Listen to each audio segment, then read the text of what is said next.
আসসালামু আলাইকুম। আজকে আমি মোবাইলের অপকারিতা পর্ব 2 নিয়ে আসছি।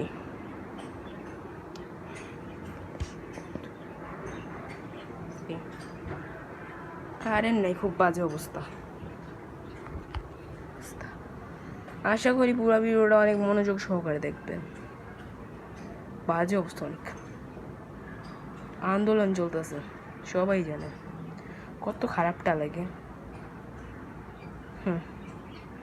আল্লাহ ছাড়া বললা বুঝানো মুশকিল, কত কষ্টটা লাগে।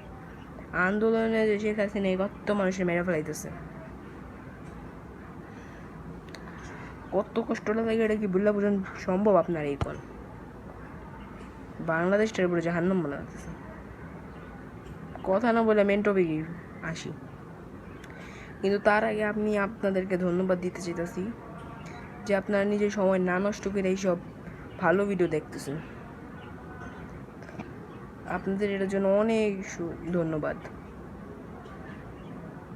সোশ্যাল মিডিয়ায় সময় নষ্ট করার অনেক উপায় আছে, কিন্তু আপনারা ওইসব না কইরা আমার এই ভিডিওটা দেখতেছেন।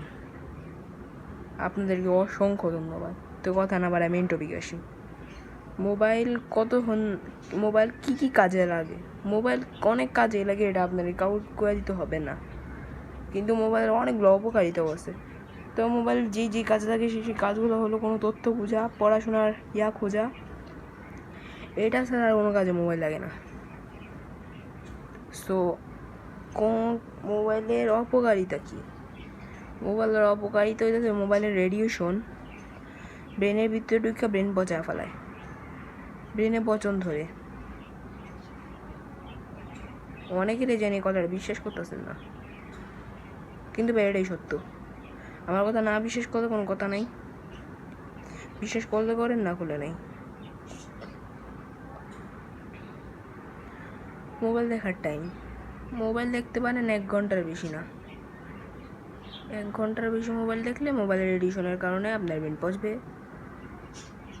কোনো ভালো সালো মোবাইল হইলেও ওটা 2-3 ঘন্টার মতো দেখলে ওটা পুরোপুরি নষ্ট হয়ে যায়। আলো অনেক আসতেছে।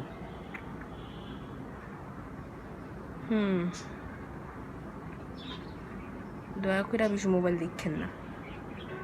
1 ঘন্টার মতো সময় হয়ে গেলে প্লিজ এটা ভিডিওটার পরে দেখে নেওয়ার রেখা দেন। তো এখন কিন্তু আমি জানি কি এই ভিডিওটা বেশি বাচ্চারাই দেখতেছে।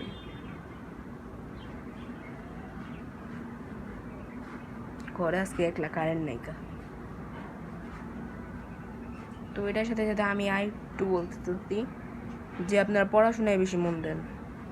মোবাইলে ব্রেন পচা ছাড়াও পড়াতে মনোযোগ উঠা যায়, আরবিতে মনোযোগ উঠা যায়, নামাজের মনোযোগ উঠা যায়। এই কারণে আমি বলতেছি প্লিজ মোবাইলটা বেশি দেখেন না, দেখতে অনেকের এই মোবাইল অনেক দেখে, কিন্তু ভাই প্লিজ মোবাইলটা বেশি দেখেন না। আমার একটা বন্ধুর মতন এলে অবস্থা হইব, ও এখন অনেক অসুস্থ হয়ে গেছে মোবাইল দেখতে দেখতে।